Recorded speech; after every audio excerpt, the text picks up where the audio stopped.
Hey guys, thanks so much for coming back this week. We are incredibly excited to sit down and have a great conversation with Hannah VanEck. Hannah VanEck's been at the church for many, many years. She also works in our office and helps do so many different things. It actually helped launch this podcast. Yes, that's true. Great job. Super exciting. You're just amazing. Wow, Just thank amazing. you. We do like to start Oh no. every podcast with the hardest question possible. Oh boy. Mandy? So you know us quite well. Oh well. no. This says so much about your character. Yep, says everything about your discernment. Oh no. Everything. Between us. Me and her. Sherlock and Guys, Watson. why? Yep. Why? Because I want to know. Yep. You know, I want to remind you, the Lord is always present. he's right here. right there. He just told me that it's Mandy. There you go. That's right. So Mandy's Watson. No, No. Mandy's Sherlock. Amen. I know how this works, guys. Mandy's the brains behind the operation. Yeah. Yep.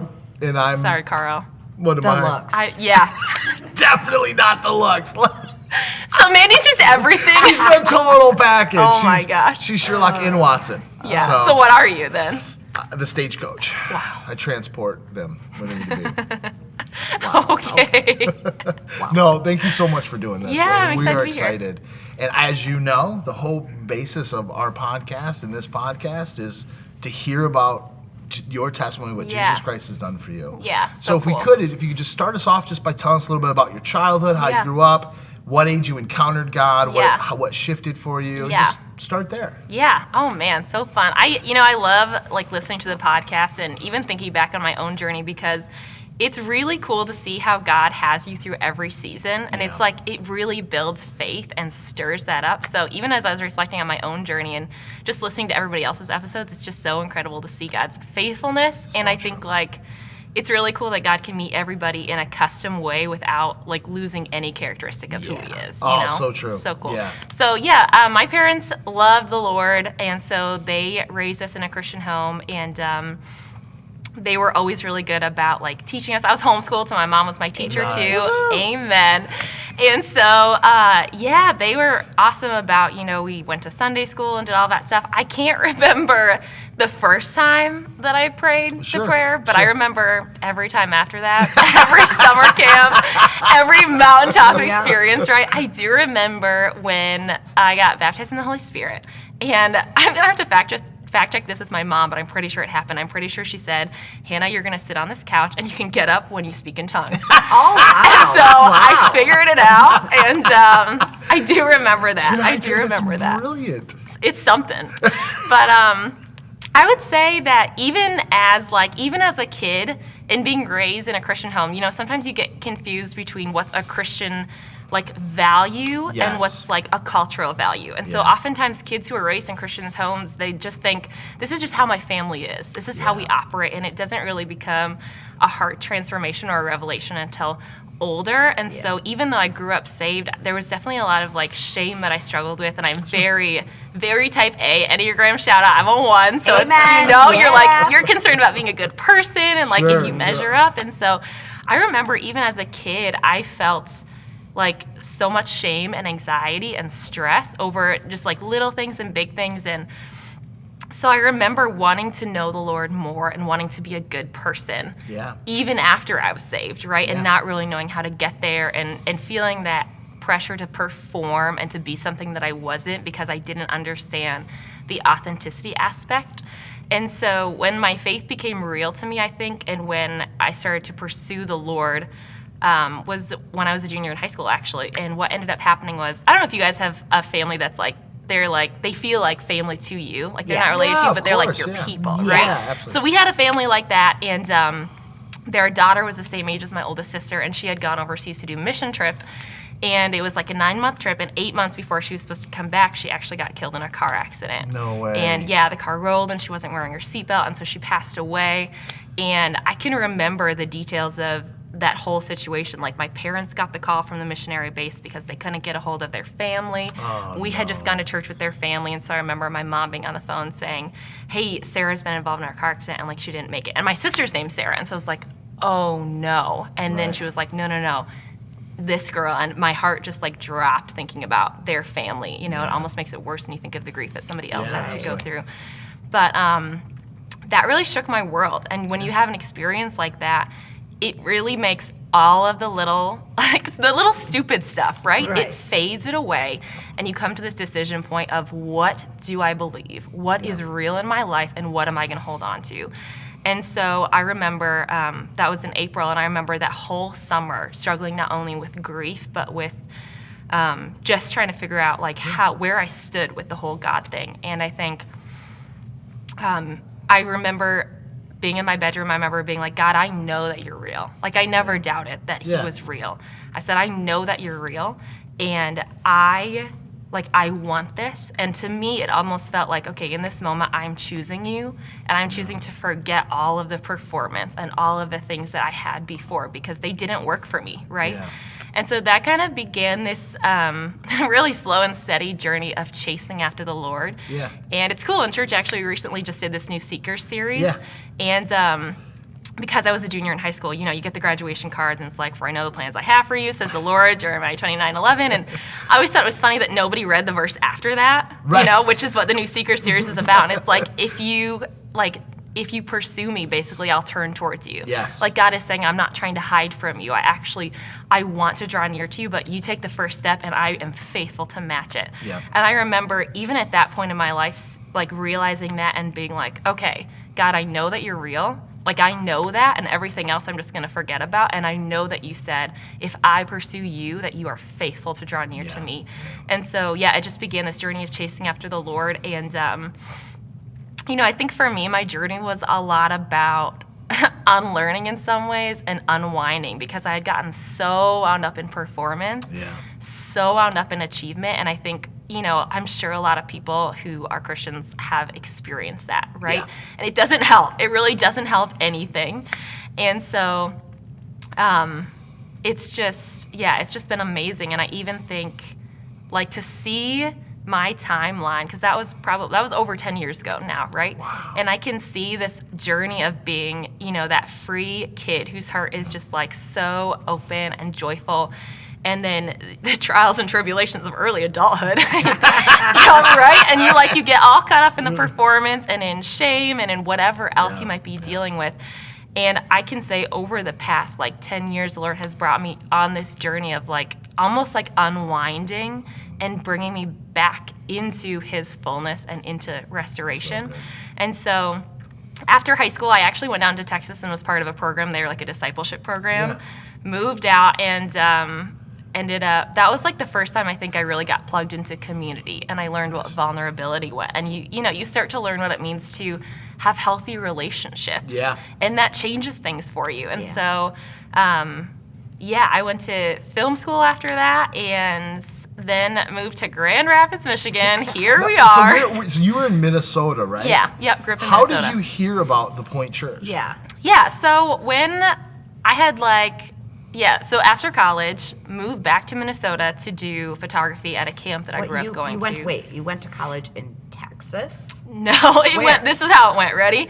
Minnesota, Texas, Virginia, Minnesota, Michigan. Wow. Okay. Got you. All right. Yeah. All right. Fun fact, in the past 10 years, outside of my current apartment, I have not lived in the same house for more than a year. No way. Crazy. Really? Yeah. That's wild. Isn't that crazy? That is crazy. I know. So, my sister actually wanted to go back to grad school. Okay. And I had read a book about somebody who was from Grand Rapids, and they just made it sound awesome. And so legitimately, I was like, I want to move somewhere where there's water. Yeah. And so she was looking at Duluth, Minnesota, or Grand Rapids, Michigan, and she decided to go to GVSU, which is the school in Grand Rapids. And Not California with the Pacific Ocean and nice weather. I can't. The heat, Mandy, the heat. I can't. My hair can't handle the heat. No, so I just moved with her. Wow. And she found, we lived in somebody's basement, a really sweet family. And I just remember, college was kind of tough for me. It ended on a low note. And I was really struggling to find joy and to find a next step movement.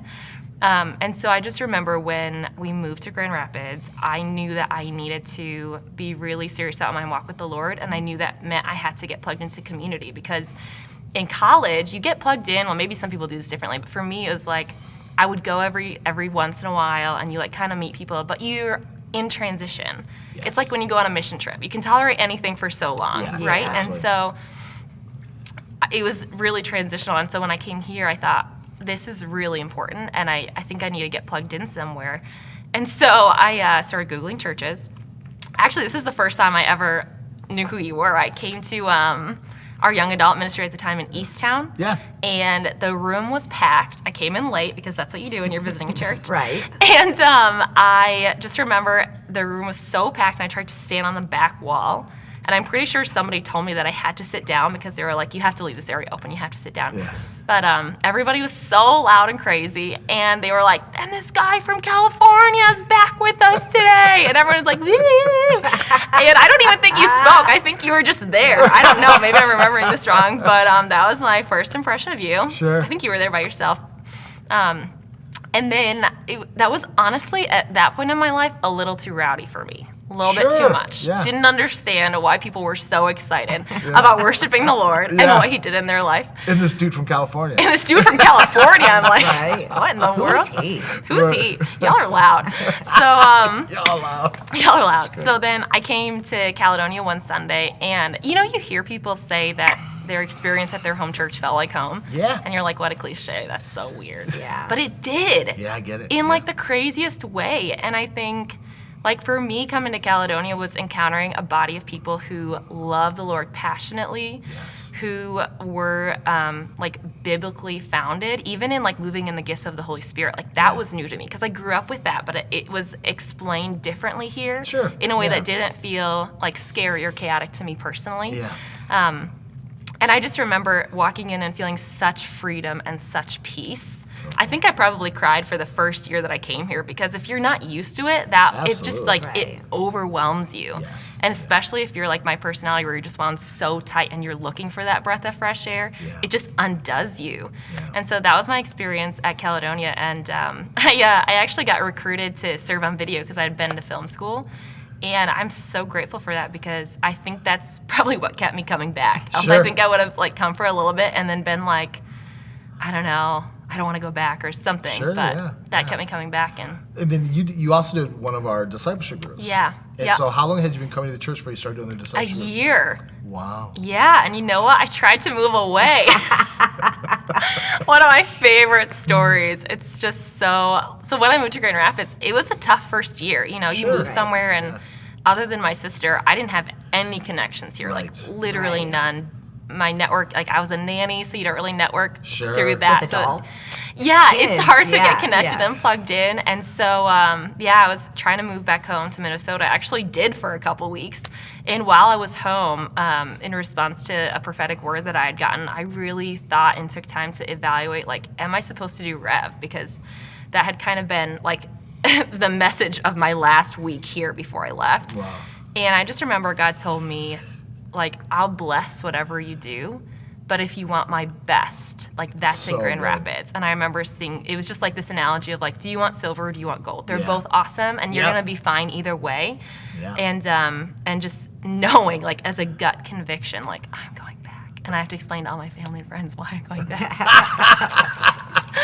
But it was the best thing. That's so cool. Yeah. And then so you did it was a 9-month discipleship group. Yeah. And we, Amanda and I and the kids, we moved back halfway Yeah, through you did. that. Yeah. Halfway through that. So that was Yeah. when I got to know Yeah. you. Yes. I got to Yep. know you. And it was fun watching your journey, right? Because Fun for you. it was fun, right? It was fun because you were. It's funny you said that you never stayed in the same place for a year. Yeah. I didn't surprise me at all. Yes. Because as soon as you were done with Rev, you were like, maybe I should move to Tennessee. Also tried to move, yes. You're I like, was what's the deal with this girl? Why do you want to move?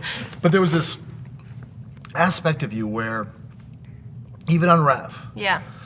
it was like you always wanted to be in motion. Yeah. You always had to be doing something. Yeah. And trying to get you to slow down and rest and listen and to listen to the Lord and, Yeah. and take, like, not be so go. It was interesting to watch you grow. It So was foreign to interesting. me. Yeah. And Yep. so that had to be what, 5-6 years ago? Yeah, a handful of years ago. Was it that long ago? Yeah, isn't Yeah. that wild? Yeah. I remember the first time that you guys came in, and I remember thinking, I really like them, but I do not want to move to California. And then you guys moved back, because I think that was in the fall, and you Yeah. back in the Right. spring. Yeah. And I was like, yes. yes, they came here. Yes. Worked out really well for me. It worked out good for us. Too. Yeah. It worked out good for us. It was interesting. We just I was. Can I go back to Yeah. So I wanted to ask you about this because there's something you said I think is really interesting and also powerful. I think I would say with our children we probably experienced this a little bit with our daughter. Yeah. Is because our daughter was so young when we got saved. Yeah. We have me and Amanda and the boys and all of us, but we have very strong convictions in the things of God. Yeah. And I think for our boys, they understand that those are God things because Yeah. they remember us before salvation. Yeah. Nicole sometimes I think thinks that's just the way my mom and dad are. Right. Yeah. It's a Gibson It's a culture thing. It's a Gibson Yep. thing. It's a culture thing. It's Yep. not a God thing. Yeah. Right. And like for you as a kid, like I know I'm sure your parents had a couple of them, right? Where this is just be home at 10. Well, that's not a God thing. That's a household Yeah. thing. But as you kind of like unspun that in your life and kind Yeah. of looked at it and dissected it, like can you talk about that a little bit? Like Yeah. how you looked at it, how you broke it down, how it became your conviction and not Yeah. just your family's convictions. Yeah. Yeah, I think a lot of that comes down to like getting in the Word and knowing what it says, and you have to hunger for it yourself. Yeah. I think the thing that makes that attractive, though, to other people is transparency. Yeah. And so when you see that in other people's lives versus the representation, which, you know, is like it might have been represented that way, but it's never the intention of it to come off in a really formal, really stiff, rule-based way, right? But when you come back to the heart of it being scripture-based and you see somebody operating that authentically, that is very attractive, and seeing that it's not like done on your own strength. And so for me, I think that was a lot of it, of seeing what healthy relationships look like. Not that I didn't grow up with that, but it's just different when it's not your family and when you're in a different environment and when you're kind of like learning and unlearning things too. And so I think that's what I would say is what made it appealing to me and made me realize like, oh, even though I saw this, it came from here. Yeah, And I yeah. just never knew because I didn't see this, but it was always there. So And good. seeing it represented in a really true, vulnerable way. I've met your parents, obviously. Yeah. I think your parents are amazing. They are. I think your dad's gotta be one of the cutest dads I've ever seen. Oh my too. gosh, he's so great. He's cute. He's a cute guy. I just think, wow, he's such a nice guy.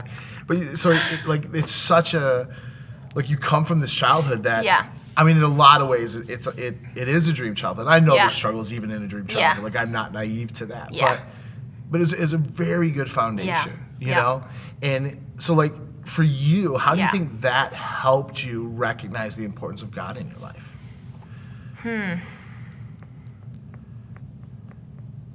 Well, I think it was like everything that they had, I did want. Yeah. You know? And I mean, my parents even were still learning because they, like their faith journey when I was growing up, we went from Lutheran to like a word of, what was it called? Like a church of faith or a word of God church, and revival to Assembly of God. And so it kind of became these different things. My parents got baptized in the Holy Spirit when we were growing up, and, you know, so they were figuring that out as well. But I think even still, I always wanted that, you know? And I think for me, it's like it comes back to every single person's motive. And I always was attracted to being a good person. It was just misdirected, you know? And instead of going to the Lord for hope and for stability and for peace and for all of those things, I went to performance mode. Yeah. Does that make sense? Yeah. Yeah. Yeah. Can I ask you about that? Because I know there's a lot of people that sometimes like they do the things, like you do all the things, Yeah. right? And in return, you feel like, okay, I'm doing all the things that makes me a good person, right? Yeah. Or I do all the things and that's my relationship with God. Do you know what Yeah. I mean? And I know for you, you said that you were all about the performance. Yeah. Can you talk to me about how you navigated that and like what was the biggest thing inside Yeah. of you that has clicked for anybody Yeah. who may be listening that might struggle Yeah. with that? Yeah, I actually love this topic, and I would say out of like everything, I mean, I'm in my 20s, right? So I know this is like chapter 1 of Hannah's life still kind of. But out of everything that has been like a common theme, it has been that element of like giving yourself grace, experiencing freedom, understanding that life is not about rules and regulations as much as you might think it is. And so for me, I think that realization came when I realized that I was approaching faith like this, like walk on a cliff. And every single decision felt like, are you going to fall off or are you going to stay on? You know, and we use the phrase like God's will, which is real. But I think like even in the example of like moving back to Michigan, there are times that it's like, I'll bless you either way. Absolutely. Like you're free to make your own choice, right? And there are times when God calls us to specific things. But I think I was kind of like tightrope walking through faith, you know, and that felt like, hey, don't mess it up, else, you know, things might happen. And the performance thing works really well until you get it wrong. Right. And you feel like an absolute failure. Yeah. And so that's when you're kind of like, there has to be something more. There has to be something more. And I think when I shifted my perspective from like, this doesn't need to be this really careful walk along the edge of this cliff, right? You're not constantly worrying about falling off. You're not constantly worrying about doing something wrong. And I could go to a place of like, oh, there's freedom here, there's life here. That unlocked so many things for me. And I think too, like, we all have a phase, I think, in our faith journey, right, where it's about what God can do for us. I think everybody has that. And then at some point you realize, and it flips, and you think, okay, what can I do for the kingdom? And you realize that you've been empowered and equipped to release that. And I think that mindset shift changed everything for me, and not feeling like everything was so risky or so black and white or so like, oh, if I don't do it the exact right way, then this laundry list of nightmares are going to happen. Right. And just being really secure in that. And I think that even just comes from like knowing the Lord's heart for you and understanding that he's not looking for you to fail, that he's for you. And you know, we all hear like, God's not against you all the time. And we're very aware that a lot of people have an image of the Lord where it's like, he's just waiting for you to fail. Right. Literally, wait. And you can know that, but sometimes it doesn't sink in until later. And so I think for me, the more intimate I got with the Lord, and the more that people just championed me, and I learned how to be vulnerable with my friends. And so it was both like my relationship with God and my relationship with people and like the church community I was part of. We're all celebrating, you know, that element. It didn't feel so risky anymore. And as soon as the riskiness left, then it was like, oh, okay, now I'm excited. Now I want to pursue something new. Now I want to step into something fresh. But I think before that, it just felt very like, I don't know, very risky. Interesting. Yeah. Look, you mentioned being in your 20s. You don't have to say how old you are exactly, but somewhere in your 20s, right? In my 20s, I mean, I got married, I think I was 20, was it 22? 21. 21 when I got married, Yeah. right? So my 20s were Raising kids. Yeah. and like really having to figure things out, and I'm trying to understand how to be a husband, how to be a dad, Yeah. and I was so, I don't want to say you have insecurities in that, right? But then there's some of there's also this huge fact that everyone in their 20s has insecurities. Right. Yeah. Right? Every single one of us. About every different thing. Every different thing. Yeah. I can remember we'd go to like school functions, and all the like parents that had kids later in life they'd ask Mandy, "How old are you?" And she'd tell them how old she was. I thought so. And I'd think, well, what's that mean? I understand, You're like, thank you. But we were just kids, and we're so young. And so we always felt kind of out of place because the other people that had kids our age were usually older than us. Yeah. And I think in society today, you look at, the most 20-year-olds probably don't have the level of commitment or faith or the foundation that you have. And so inside of that will come insecurities and things. Can you talk about like, I've been 20, but I've never been 20 in 2020. Right? You know what I mean? Like, it's a 2021. True. Yeah, 2021. Fact check. I've never been Fact check. 21 in 2021. Right? Yeah, I've never been in me I've never been in my 20s in this day and age. Yeah. It's such a different day and age, It right? is. And It is. Can you talk about what it's like to be in your 20s in this day and age? Yeah. So I don't know if you guys are into like studying the habits of generations at all. Yes. It's really interesting. Super interesting. What are we? We're Gen X. Gen X, the Yeah. best. You're Gen X. I'm a millennial. Yes, Gen Z, to be honest. I don't understand them. We have Gen I don't know what Zs. they're doing. All three of ours are Gen Zs. Yeah, all of our kids are I'm Gen really Zs. sorry. I Yeah. don't get it. Oh, I love them. I do too. I just don't understand what makes Gen Z tick. But They don't anyway, either yet. rabbit trail. Right. Yeah, I think that one of the toughest things about faith right now for people in my generation is the commitment aspect. Yeah. And I do feel for people who have just like walked into a church, don't know a single face. And the process of wanting to get involved, whether it's, at the point or somewhere else, like it's difficult. Yeah.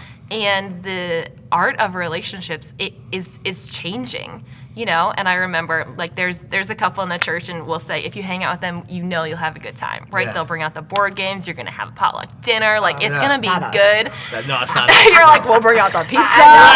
The Xbox will be there. But like, it's a different kind of community. Like my generation, that's not true. My friends do play board games, but like oftentimes they don't experience that as Correct. much, Yeah. and so to get a real authentic connection with somebody, unless you're really intentional, is very different. And everybody's judging your motives and how unique you are and how connected you Right. are and how ambitious you are. And if you figured out TikTok, and if you have a fan page, and especially I think with younger generations, like like a Facebook fan page or like a TikTok fan page versus, like, did you know kids on Instagram, they have their personal account, they Yeah, have their fan yeah. page, they have their just for fun, they have their spam page. It's like a whole thing. Oh, I did. So no. what you get is all these different projected images. Yeah, And absolutely. so to connect to authenticity, you have to, I mean, you say this all the time, you have to have somebody who's willing to listen and somebody who's willing to be vulnerable. Yep. And to find somebody who's willing to be vulnerable and somebody who can listen long enough and not be distracted, like that's not super common, Right. No, right? It's not, yeah. Yeah. And so I think, you know, in a church setting, that comes down to like, what do we have in common? What's our heartbeat here?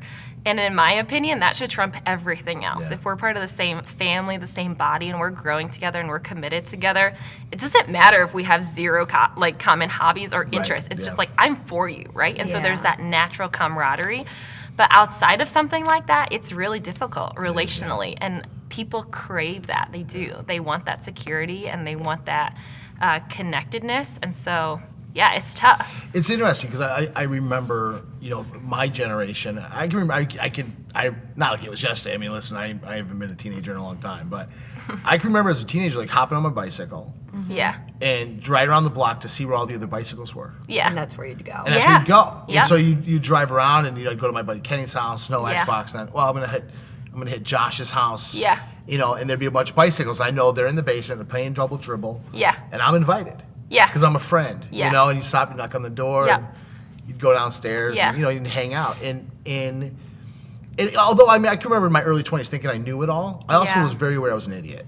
Does that make sense? I was very aware I was really stupid. Oh, gosh. And when I watched millennials, and now you see Yeah. this next generation, you guys have access to a lot of information. Yeah. Yeah.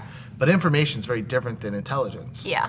And so you can get all the facts without the Yeah. actual situation. But Yeah. you have a generation that never, you know, they didn't go to their friend's house. Yeah. They played video games with headphones on Yeah. in their own house. They connected on Instagram. They connected on Instagram. Yeah. And they didn't have to walk. I mean, I had 3 really close friends in high school. And we got in fights with each other. We Yeah. argued. We Yeah. said stupid things. We messed a lot of things up together. But at the Yeah. end of the day, we're still friends. Yeah.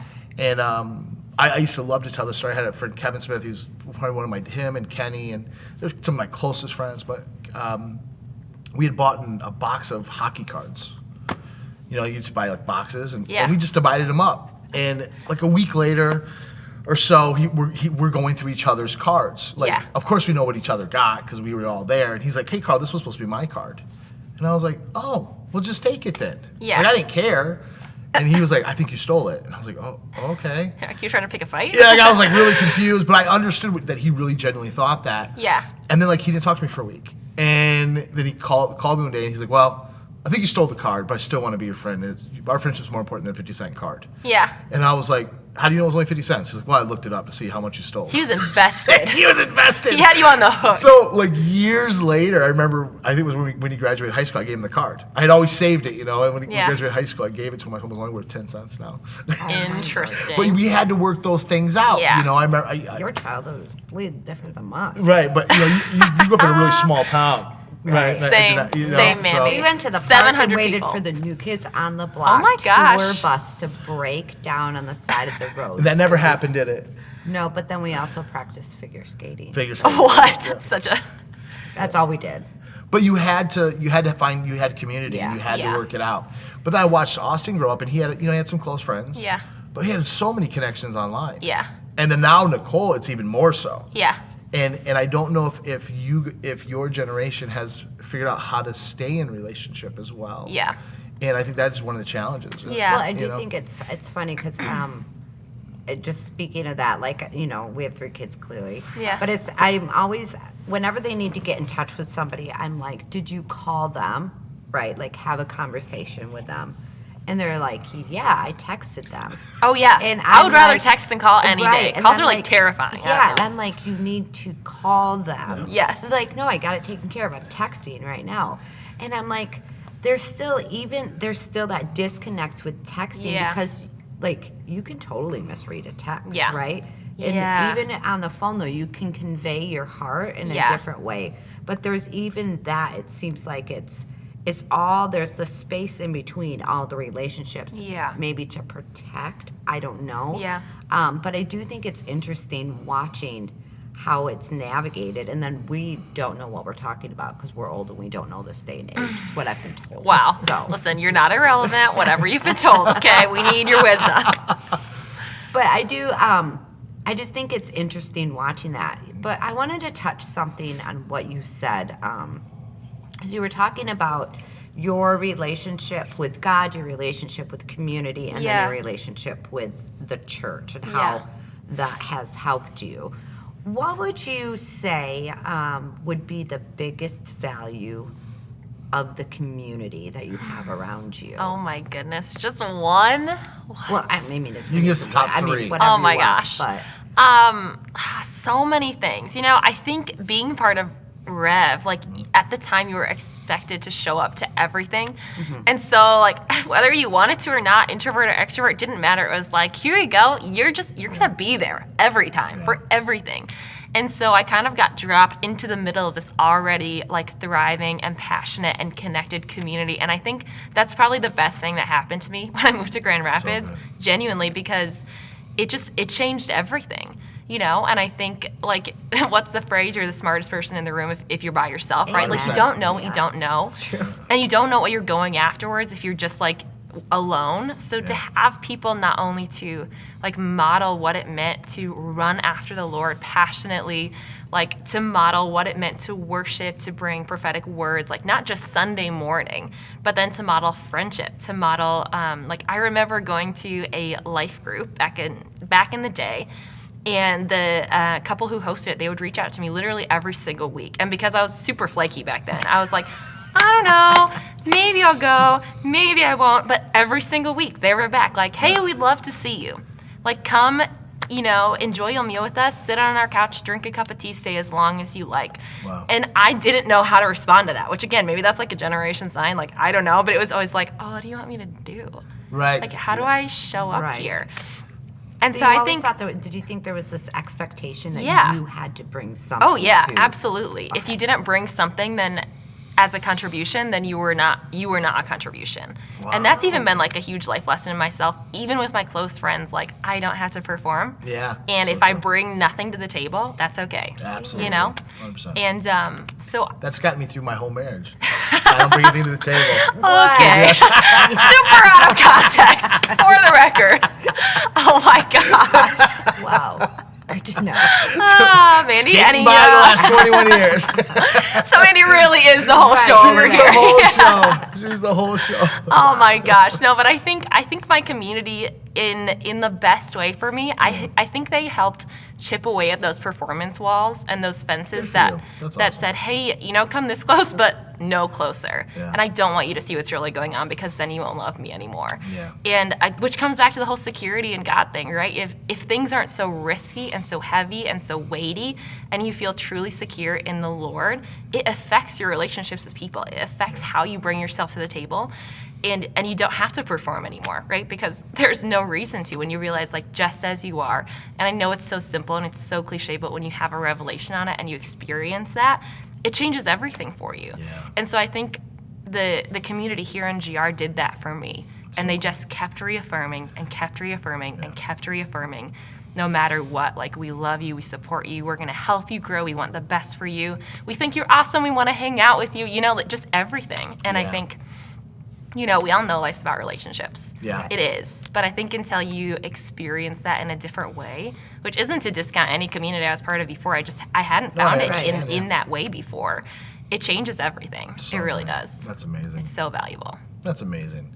We get the honor of sitting down and talking to people and about their journey and whatnot. But very often it reminds us of our journey. It takes us back. I can so relate to what you just said. Right? Like for sure. Yeah. You know, there's so many people in our lives that gave us room to get better. Yeah. Right? And they had grace for us, and they Yes. probably didn't always like what we did, or probably didn't agree with everything we did, but they always loved us. They were always championing for us. They always were there for us. And it does. It brings a level of security you'd never be able to comprehend or understand. Like, I can get this wrong, but I have all these people with me. They're going to help me get better. Yeah. And I actually agree with you 100% when I think about the value of none of us get through this life alone. No. Yeah. You know, and you need a community that surrounds you and walks out with you, celebrates you for the gifts and not who you're sometimes trying to be, who you're not. You know, I think we all do that at times. And, but no, that's a great answer. Yeah. Good Yeah, job. and I'm sure you guys have felt this too. Like, there's so much freedom and vulnerability. Oh yeah. I'm just coming to the table and being like, "Hey, I don't have it all together. I need help. Help me, please." You know. Right. Oh yeah. Yeah. Right. And I love that. I do love the aspect, like, community has literally changed our lives. Yeah. But I also love the aspect of the community of the younger generation as well as the older generation, because I have learned so much from the younger generation that has actually impacted me as well as the older. And it seems like, I don't know if it's just here or if it's just something that we've cultivated, that no matter what community you're in, you can always get something from them, and they're always here to help you grow. Because, I mean, we're a little older now, but there's still areas in our life that we are consistently trying to grow in, and that helps us grow. So we know we're not alone in that. Yeah, and even, like, no matter where you're at on your faith journey, there's always going to be things that you say, "Hey, I still need help with this." And you do that for other people now, which is amazing too, but you're always still being like, help me here. I haven't figured this out yet. Like, can you please give me some insight here? Oh, yeah. I was talking, one time I was talking with my daughter, and we were talking about insecurities, and she literally said, I thought this was the funniest thing ever.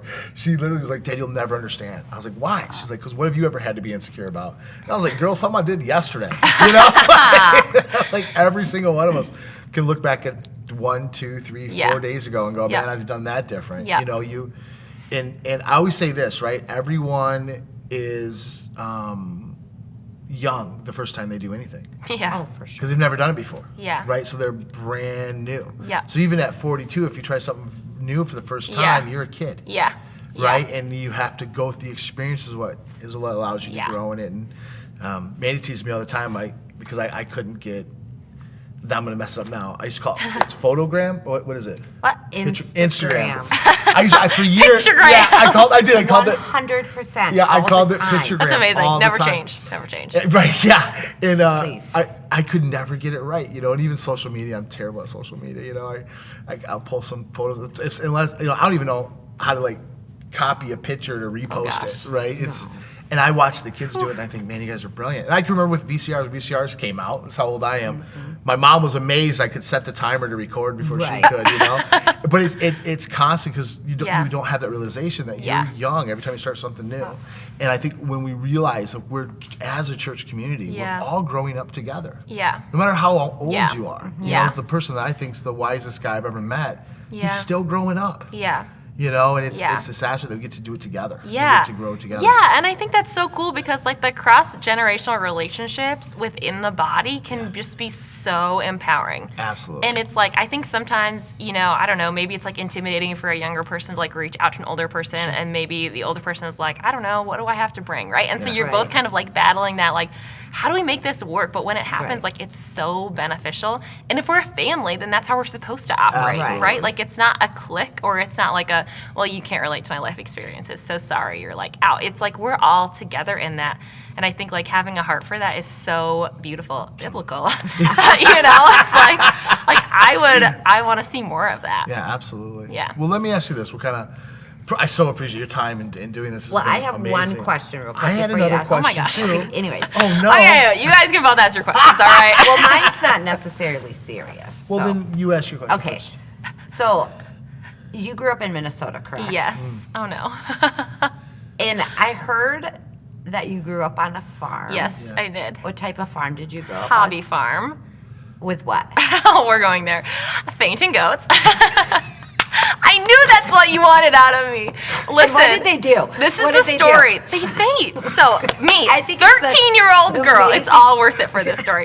13-year-old girl. It's my birthday. Yeah. My dad comes home from work. He's like, Hannah, I have a birthday present for you. I say, so excited. fantastic. He goes, come out to my truck. So I go out to his truck, and on the floor of his pickup cab is a goat.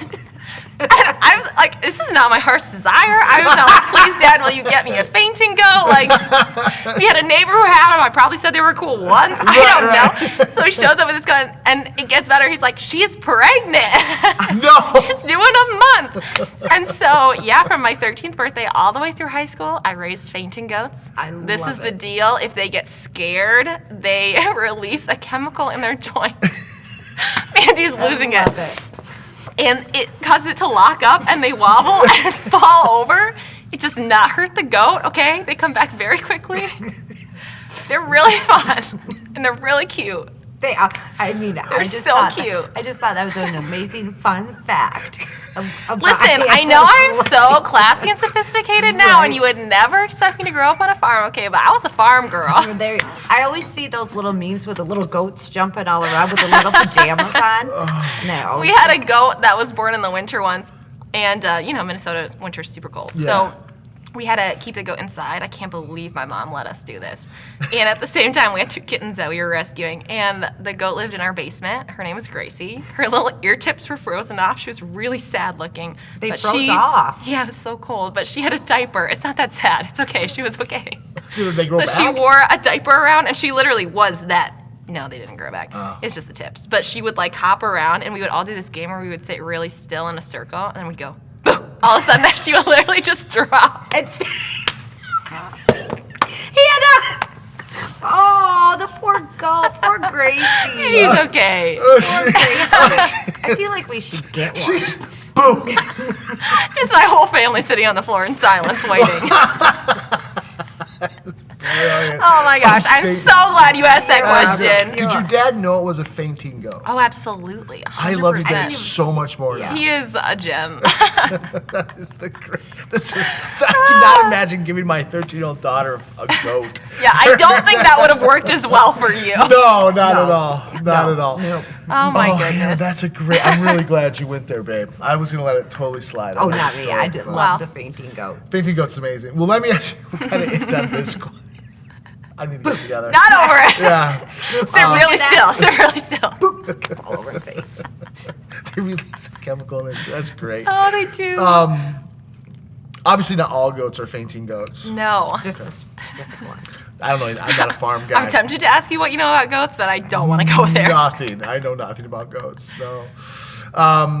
That's great. Well, let me ask you this last question. Just kind of Okay. end on this. Is what would be your advice to anyone about Anybody. About anything. About anything. I got a Hannah. list.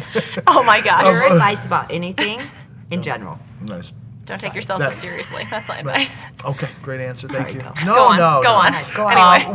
What would be your advice to anybody just that's in their 20s walking this journey out? What would be the one thing that obviously I'm talking about like a Christian? What would be your one Yeah. piece of advice you'd give them to help stir them in their faith? That's a really good question. I would say keep showing up. Awesome. In every way possible. Keep showing up in your community. Yeah. Keep showing up in your walk with the Lord. Keep showing up in pursuing the Lord, in prayer, in reading the Bible, in getting into God's presence, in like doing the things that you know will benefit your life, but that you might not see reward right now. Like keep showing up because those principles, they will not return void. Like it's just a fact. If you pursue God, He will pursue you. Brilliant. If you keep pursuing relationships, like you're gonna find connection and community. And so I would just say keep showing up because it will pay off. Even if it feels like it's far off, even if it feels like your wheels are turning, just keep showing up. It's brilliant. Good, very good. Hannah, thanks so much for taking the Thank time out to do you. this. Yeah. It was great. Thanks for having me, guys. You bet.